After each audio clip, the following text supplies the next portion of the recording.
Bonjour. Parlons aujourd'hui de la foi. J'entends souvent des gens qui disent il faut avoir seulement la foi, ça va aller. Il faut garder la foi, ça va aller. Bon, je pense que parfois on a à se poser des questions. La foi, c'est quoi? Bon, le plus souvent, c'est que la nuance que nous faisons, on a comme l'impression que la foi est déjà en chaque personne, et disons, c'est déjà en nous et c'est installé. Non, je pense que parfois on fait une petite erreur là. On fait une petite erreur. En réalité, pour moi, la foi n'est pas en une personne. La foi, pour moi, arrive en l'homme. La foi habite en l'homme, vient habiter en l'homme. La foi étant un esprit également, doit venir en une personne. Pour moi, la foi n'est pas en toi. Pourquoi je dis la foi n'est pas en toi? La foi étant en toi, l'homme ne serait pas tenté à se pencher, à s'incliner ailleurs face à des situations qu'il traverse. La foi n'est pas en toi parce qu'effectivement, lors de ton temps de vache maigre, le plus souvent, on a recours à d'autres pratiques. Et la seule chose qu'on prend souvent pour se consoler l'esprit, de toutes les façons, c'est Dieu qui a créé tout cela et que Dieu a mis tout cela à notre disposition pour pouvoir résoudre tel ou tel problème. Chers frères, le fait de se pencher parfois à d'autres pratiques, autres que les pratiques que Dieu a mis devant toi, ne veut pas dire que c'est Dieu qui t'a donné cela et que tu dois les utiliser. Parce que peut-être on veut souvent soulager notre morale, on veut souvent soulager notre impatience et notre incapacité de surmonter nos pentes avec le temps de Dieu. Parce que souvent nous sommes dans une forte incapacité d'être persévérants et d'attendre le temps de Dieu, qu'on soulage notre conscience avec des paroles purement hors de la part de la vie de Dieu pour tout simplement justifier le fait qu'on a dévié, le fait qu'on a failli. Oui, on a failli tout simplement parce que on n'a pas été à la hauteur de savoir effectivement que, ou encore, on n'a pas pris soin de savoir que la foi est une chose qui doit arriver d'ailleurs. Et que cette foi est un esprit qui doit venir nous habiter. On peut avoir un don de foi. Le don de foi, chez moi, c'est quoi? C'est, par exemple, tu es dans une situation totalement irréversible, où tu penses que tout semble s'écrouler. Et tu vas voir que tu as une assurance pleine en toi. Tu ne sais pas d'où ça vient. Et tu es là. Sûrement, tu es là. Tu te dis, il y a quelque chose qui plane autour de toi. Ça, c'est un don que Dieu te donne. Parce que ce jour-là, il t'a donné un don. Ce don m'a été donné quand? Précisément à 2 reprises, dans les différentes situations, où je suis éveillé, réveillé, debout, où je fais face à un démon face à face que je regarde et bizarrement, aucune peur m'a traversé. D'aucuns va me dire, c'est telle maladie. Bon, ça, je respecte ta position et ton opinion. Mais je parle qu'effectivement de ce que j'ai vu avec mes yeux et c'est ce que je sais que je dis. Et je sais que ça a existé parce que ça n'est pas arrivé à moi seul. Et lorsque j'ai commencé à chercher, à comprendre, c'est là que j'ai vu que aussi pire que ça est arrivé à certaines personnes que moi. Donc du coup, je pense qu'en ce sens-là, on peut apprécier les choses en fonction de ce que nous avons vécu. Ce jour-là, je suis entouré de toutes sortes d'esprits impurs et j'étais au milieu d'eux. Aucune peur ne m'a traversé et ça me faisait même rire. Ça, c'est un don que Dieu m'a fait ce jour-là, à ne pas t'affoler, troubler, en train de me lever et courir à cette heure-là tard dans la nuit, seul dans ma maison, ça c'est un don de foi. Et ce don de foi m'a été encore donné une deuxième fois à l'année suivante, à la même période. Et lorsque tout un village est venu encore une fois dans ma maison, dans un village qu'on appelle Épienou, où je vois des gens qui tentent par tous les moyens de me soulever sur mon lit pour partir. Et je les regarde, ils me regardent, j'ai ouvert. Et bizarrement, c'est la même chose. Ils n'ont pu soulever et je suis couché. Et j'ai même senti qu'en bas de mon lit, il y a du feu qui s'allumait. Mais j'étais couché sereine. À chaque fois que ma femme me ronflait de l'autre côté. Au point même que l'esprit malin qui me regardait, il dit, mais il est devenu puissant. Et que l'autre, ils ont commencé à s'accuser mutuellement, mais c'est toi qui as fait, c'est toi qui as fait, c'est toi qui as fait. Ils étaient en train de s'accuser, ils sont en train de s'accuser tout simplement. Ça, c'est un don de foi. C'est un don que Dieu m'a donné ce jour-là.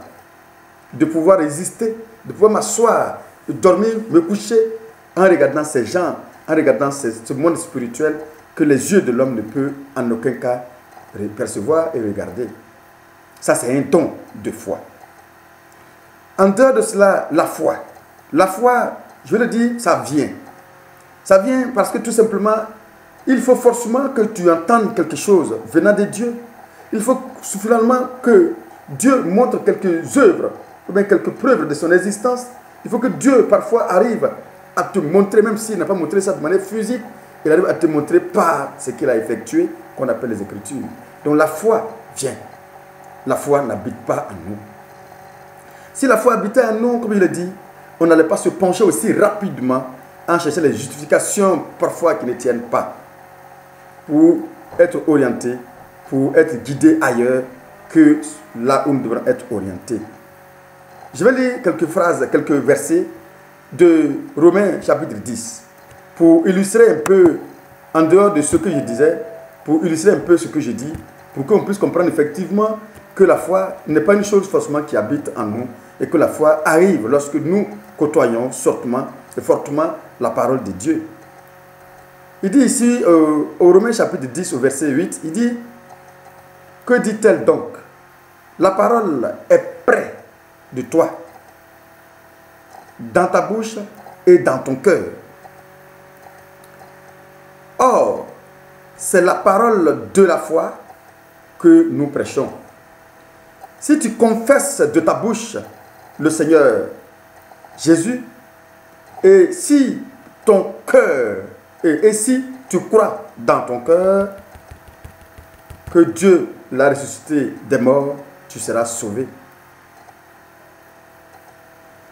Alors, la croyance dans le cœur. Le cœur, pour moi, c'est ici une sorte d'habitation de notre esprit. Il faut forcément que tu puisses lire ces paroles pour savoir que Jésus-Christ est ressuscité des morts et que c'est par là ton cœur qui a reçu cette parole. Et c'est là si ton cœur a décidé de croire et d'accepter. Et en ce moment-là, tu peux être sauvé. Tout le monde peut lire ces versets et ne pas les comprendre de la même manière. Pourquoi? Parce que si tu lis ces versets simplement avec l'intellect, tu ne comprendras pas les choses de la même manière que celui qui lit ces versets avec l'esprit. Il va aller encore plus loin au verset 17 en disant que la foi vient de ce que on entend et ce qu'on entend vient de la parole du Christ. La foi, ainsi, la foi vient de ce qu'on entend et ce qu'on entend vient de la parole du Christ. Et il ne peut forcément venir d'ailleurs. La foi ne peut pas t'habiter. C'est pourquoi, cher ami, si tu dis j'ai la foi, et puis je peux poser la question, y a-t-il une foi sans les épreuves? Et y a-t-il une foi tant que toi, tu n'as pas été confronté à une situation? Y a-t-il une foi tant que toi, ta foi n'a pas été éprouvée? Y a-t-il une foi réellement? Non, moi je pense que oui. Quelquefois, il faut faire attention à ce que nous appelons foi. La foi, j'ai la foi. J'ai la foi, parfois sont des mots, des expressions que nous avalons et que nous sortons sans réellement savoir ce que nous disons. Même dans le milieu pastoral, dans le milieu pastoral, où des gens même ont fait des études de théologie, parfois, beaucoup sont ceux qui dévient. C'est pourquoi nous voyons aujourd'hui l'occultisme qui aujourd'hui prend la place de l'Église. Pourquoi? Parce que la foi a foutu le camp. Parce que la foi n'est pas arrivée. Parce que la foi ne l'habite pas. La foi doit venir t'habiter. Pourquoi cette foi doit venir t'habiter, cher frère? Il faut forcément que tu puisses prendre pour ami de côtoyer ton ami. Jésus-Christ dit que nous sommes ses amis. Pour ceux qui essaient de l'écouter, de marcher avec lui, il ne sera plus un maître pour nous, il sera un ami. C'est ce qu'il a dit tout simplement. Donc pour que tu puisses être l'ami d'une personne, il faut côtoyer la personne. Il faut que vous parveniez à vous échanger et à forcément créer une intimité entre vous. C'est en ce moment-là seul, cher ami, que tu peux réellement être habité par la foi. C'est quand tu vas découvrir les œuvres que Dieu, Jésus-Christ a fait à travers sa puissance manifestée sur cette terre. C'est en ce moment-là que toi, tu peux forcément avoir la foi. Mais si tu lis chaque verset comme tu es en train de lire un livre philosophique, tu vas comprendre ça dans le sens de la philosophie. C'est pourquoi souvent les débats qu'on appelle les débats chrétiens, bon, chacun a sa manière d'apprécier les choses, mais cela ne nourrit pas la foi. Non, cela nourrit l'intellect, cela nourrit la connaissance. La connaissance, c'est quoi? C'est un ensemble de choses qu'on a emmagasinées en partant des Écritures, simplement, et non pas partant des révélations, ou non pas partant d'une parole qui a été inculquée ou encore qui est sortie de nous. Il faut que cela soit ainsi, qu'on ne confonde pas la connaissance des versets bibliques avec la foi. Parfois, il y a des gens qui font des éloges sur les versets bibliques. Non, tu n'as pas besoin de connaître un verset biblique pour dire que je suis chrétien. Tu n'as pas besoin d'avaler les versets bibliques intellectuellement pour dire que je suis chrétien. Mais tu as besoin de les installer dans ton cœur. Oui, les incorporer dans ton cœur. Et que les versets bibliques et toi deviennent une seule et unique personne. C'est en ce moment-là, ça peut agir réellement. Si dans une causerie, tu me multiplies des versets bibliques, mais je dirais qu'effectivement, tu es un intellectuel qui s'est penché aussi sur la Bible et tu as appris aussi de la Bible comme toute personne peut apprendre, comme sur les citations de Socrate, Descartes, de n'importe quel philosophe. Du coup, ce qui n'a rien à voir avec effectivement la spiritualité ici que Dieu nous donne réellement. Quand on lit un verset biblique, il faut savoir qu'il y a une première lecture, qui est une lecture simple, comme tout le monde peut, et tout le monde peut comprendre ainsi. Mais il y a une autre lecture qui est au-delà de cette lecture qu'un être spirituel, un chrétien, doit chercher à découvrir. Sans ce moment-là vient la révélation de Dieu pour toi. Ne lisons pas la Bible forcément comme des livres. Prenons le temps de lire chaque verset avec du temps. C'est ce que nous appelons une sorte de méditation, mais avec la parole de Christ. Si nous parvenons à méditer la parole de Christ, la foi va venir s'incorporer, s'installer en nous. Et cette foi sera une foi infaillible, qui sera à mesure et qui sera dans la possibilité de pouvoir chasser n'importe quel esprit, n'importe quelle pensée, oui, qui s'installe en nous souvent pour nous détourner et nous fait prendre la voie du mal. Apprenons donc dans ce sens à essayer de voir la parole de Dieu comme pas un livre banal, comme aujourd'hui on le voit partout sur les réseaux sociaux, où on peut faire des démonstrations bibliques, des juxtapositions de versets, du coup pour démontrer des choses indémontrables.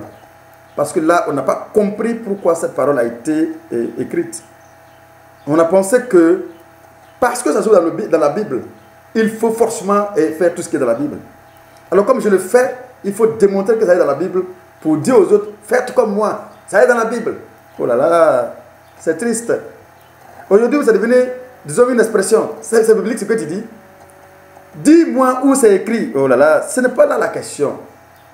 Ce n'est pas là la question. La question, c'est dit, c'est loin de cela. Ce que la Bible est venue nous révéler, la Bible est venue révéler, toi, tu me regardes là. La Bible veut s'identifier en toi. Si tu prends le temps de parcourir la Bible, tu vas voir que tu auras une compréhension pure pour ta personnalité qui n'arrive avec une compréhension générale.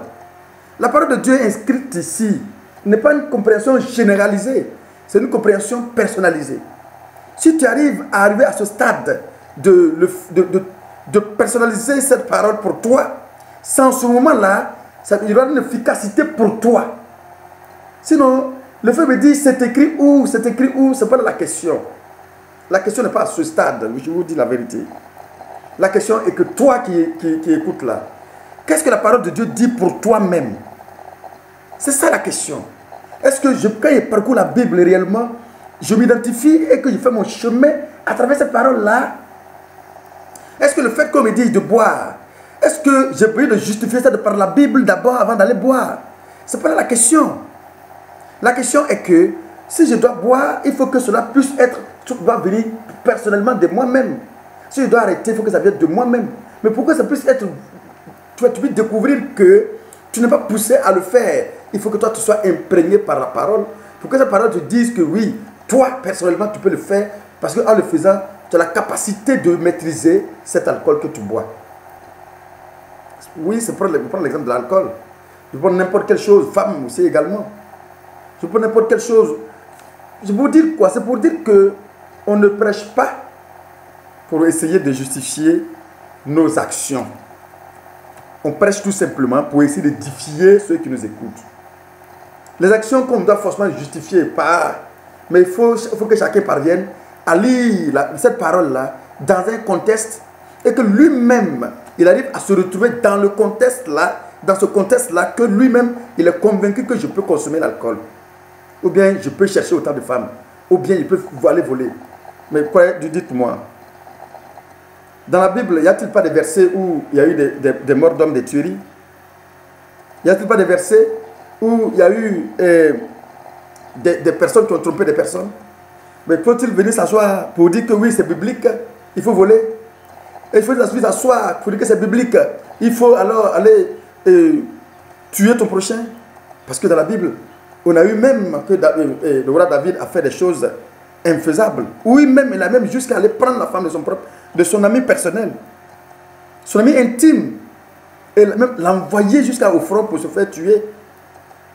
Ça aussi, il faut prêcher cela. C'est biblique aussi également. Tout ce qui est biblique, c'est comme ça qu'on voit aujourd'hui le christianisme. C'est biblique, c'est biblique. Il y a beaucoup de choses que vous n'avez pas compris. Prêchez-les alors. Prêchez-les. Il y a beaucoup de choses qui sont encore à prêcher. Parce qu'il faut prêcher aussi le fait qu'on doit tuer son prochain. C'est normal parce que c'est biblique. C'est partout, on voit ça partout dans la Bible. Cherchons à prêcher pour édifier. Et aussi, cherchons à écouter pour être nourris. Et non pas pour appuyer les œuvres que nous faisons qui ne nous avancent pas. Appuyer les œuvres que nous faisons qui ne nous avancent pas. Je pense que c'est forcément nous, personnellement, nous amener à l'abattoir. Attention à ce que nous écoutons et attention à qui nous oriente. Quand quelqu'un me dit de poser une action et que je ne vois pas que la personne est en train de poser la même action, sous des prétextes, il faut comprendre qu'effectivement il y a un problème. Ne prêchons pas ce que nous ne faisons pas. Ne prêchons pas ce que nous ne faisons pas. Nous sommes la lumière. Quand tu décides de parler de Dieu, tu deviens une lumière. Les gens ont le regard sur toi. Quand tu dis je bois, il faut boire. Mais ne conduis pas ton ami à boire parce que toi tu bois. Ne dis pas mon ami c'est biblique, tu peux boire parce que toi tu le fais. Si toi tu le fais, fais-le tout simplement. Mais il ne faut pas me dire c'est biblique. Parce que la parole de Dieu qui a été écrite n'est pas écrite pour être on démontre des choses qui ne sont pas démontrables. On demande des choses qui ne sont pas utiles pour l'être humain. Si tu me dis tout est utile, ça veut dire qu'il faut prêcher aussi le fait de commettre des meurtres. Parce que quand on vient fouiller la Bible, il y a eu beaucoup de cas où il y a eu des meurtres, autant de meurtres que dans la Bible. Ça aussi, on peut prêcher ça aussi également. Non. Vive les meurtriers, comme je l'entends souvent. Si c'est possible, c'est le cas, on peut écrire aussi vive les meurtriers. Parce que ça aussi, il y a eu des meurtriers. Ou même le roi David même a commis des choses qu'il ne faut pas commettre. Mais c'est parti aussi, on peut les prêcher. Parce que aussi c'est biblique et que c'est le roi David aussi qui les a effectués. Arrêtons de prêcher des choses pour mettre une mauvaise foi dans le cœur des enfants de Dieu. Dieu a besoin de ses enfants dans la simplicité et la pureté possible, dans une forte sanctification de l'âme, du corps. C'est simplement de ça qu'il a besoin. Un corps sanctifié, c'est un corps effectivement qui est prêt à recevoir tout de Dieu. Un corps qui est impudique ne peut rien recevoir de Dieu. Ne vous laissez pas conduire, oui, de manière personnelle, à une vie de difficulté. Parce que lorsque vous commettez l'impudicité, vous suivez votre corps et âme, et que vous ne parvenez pas à vous en sortir dans votre vie, les autres commencent à vivre une vie de gloire. Parce que vous écoutez ces saletés, des saletés dans votre cœur et dans votre esprit.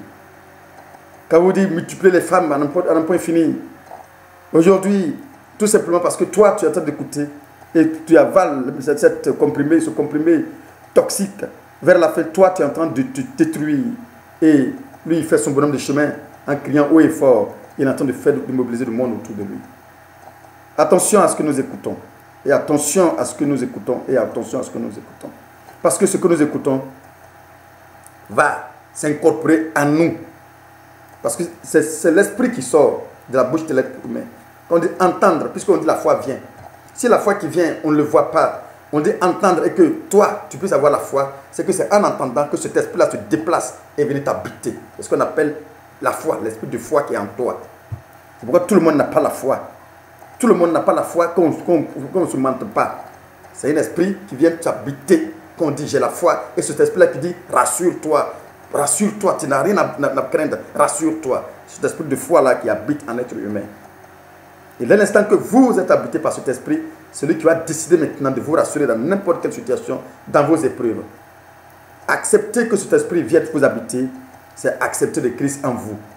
Accepter le Christ en vous, c'est avoir aussi la possibilité de vivre une vie de gloire avec lui. Attention à ce que nous écoutons. Et encore une fois, attention à ce que nous écoutons. Attention à ce que nous écoutons. Encore une fois, abonnez-vous pour ceux qui sont venus pour la première fois. Et surtout, partagez à vos amis. Et à bientôt pour une autre vidéo.